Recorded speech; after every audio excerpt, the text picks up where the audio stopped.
The Brahmins are trying to steal history by keeping a word, Adi Bhagavan, which appears in Thirukkural and distorting it as Bhagavan. They have been doing this kind of Siddh work since the time of Buddha. This group destroyed the Buddha and made a statue called Pillayar and thereby gained political and cultural profit. But if that thing can happen here in Tamil Nadu, then it will not happen. The reason is that this Brahmin Baniya mob is a figure that screams not to come even in their dreams, a theory. Yes, Father Periyar is that figure, Dravidian is the theory. This theory has turned the Brahmins into politicians in this Tamil country. Well, let's get back to the thread. The governor of Tamil Nadu, Ravi, is trying to build a book for Tiruvalluvar, saying that Thirukkural is a spiritual book. Pity, we have to give him some data. It's not Adi Bhagavan, Adi Bhagavan. This Adi Bhagavan belongs to Jainism. Jainism is also a religion that opposes Vedic Puranas and Brahmanism. The statue of Adi Bhagavan is still standing in the area called Andimale in the present Kallakurichi district. Don't forget that these Jains played an immeasurable role in the creation of Tamil literature. If we examine the relationship between this Adinadar and the Nata deities like Ayyanar present here, it will lead us to the religion of blessings. Similarly, Dravidian Sangam was started in Madurai against the Brahmins by a Samana called Vajranandi. Similarly, the one who showed light through Hathikumba inscription as Tamira Deka Sangatam was a Jain king Karavelin. We did not try to lock Valluvar into a circle by saying that he is some kind of Jain, like a barbarian gang. All these are the explanation of Adi Bhagavan. Now, let's see how this Thirukkural is against the idiotic concept of Ravi through Father Periyar, the father of the Dravidian government. One of the Periyar's main tenets was denial of God. Periyar is of the opinion that all the evils are done in the name of God, and if the society is to be reformed, the beliefs about God must be broken. Periyar mentions God as follows in Saidapet Tiruvalluvar Mandram. Tamil has never had an image God.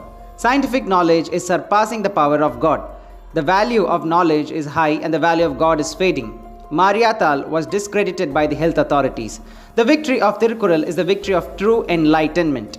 Periyar cites that who mentions people being divided in the name of Tiruvalluvar God. There will be never a country in which there are fifth generation enemies who are corrupting the politics based on caste, religion and gods and spoiling the nation. A country where there is no faction, no slander. He explains with a grunt. Similarly, Periyar explains about the power of God in another place. It is said that there is no rain due to lack of morals, but Valluvar says that due to the lack of rain, morale among the people is declining. If there is no rain in the country, there will be famine. He cites the adage, the sky is dry and the sky is dry and the birds return to it, on how to be disciplined in the famine. Elsewhere, Periyar explains the power of the gods who are worshipped as gods through Valluvar. People are of a higher nature and therefore from their image. Devas are debased, so they are not in that form. They are as wicked as gods only in character. Periyar explains the areas that deny God like this. All Dravidian movement thinkers have considered that Thirukkural arose against Vedicism. Journalist A.M. Sami has summarized some of how Kural is against Arya. Their summary is as follows. Aryam speaks of 4 Varunas. It is said that Kural will give birth. Aryam says that holding the air belongs to a Shudra. No matter what work the Kural does, it is said that he is a plowman. Arya says that a Brahmin should take alms and eat. Kural says that the worldly person who lives in 2 lives will perish. Aryam says that death can do anything, and Valluvar says that he should give up his life. Valluvar talks about infertility when the Vedas say that a childless woman can have a child with anyone. Gambling occurs in the Aryam Puranas. Kural says that gambling is wrong. The Vedas say that cows and horses can be put in the fence, but it's against in the Kural. The scriptures say that the fate is hard, bad luck can be overcome with effort, so that the effort is painful. The Vedas say that the lowly Varunas should not ask for education even from the side. It is said that even the lowly can rise by learning to listen. With these statements, the whole argument that Kural is speaking of Aryam opinion is completely overturned.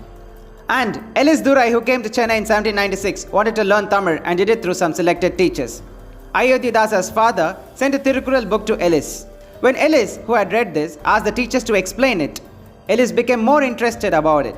But the teachers saying that it was an untouchable book and Tiruvalluvar was untouchable. In other words, whatever Thirukkural they considered to be an inappropriate book to touch or to be touched, they are trying to squeeze the same book today. But Father Periyar, who knew all this in advance, held great conferences at Thirukkural and started the work to be done that day to the extent that it gained the respect of the common people and Tamil scholars. Like the generals who carry out the king's thoughts in the army, the philosopher Anna who waited every moment to fulfill all the plans of Father Periyar in their rule, and the Muttamil scholar Dr. Kalinger have carried the recognition of due respect to Thirukkural and Tiruvalluvar from the common people here to the students. For Valluvar, caste and religion are not an identity. Tamil Nadu has turned into Thirukkural politely wherever you see Thirukkural in textbooks and buses. The Dravidian model of General Stalin's regime is maintaining those activities today. But the crooked-minded people who cannot tolerate all these are trying to portray Thirukkural and Tiruvalluvar as their own people. But no matter how hard these foolish people try, you have distorted history till the Dravidian movement took root here. But a small troop that arises as a result of Dravidian movement will keep doing some small thing of its own to shake your foundation. Because Periyar, Dravidianism is a social general attitude here in Tamil Nadu. Thank you.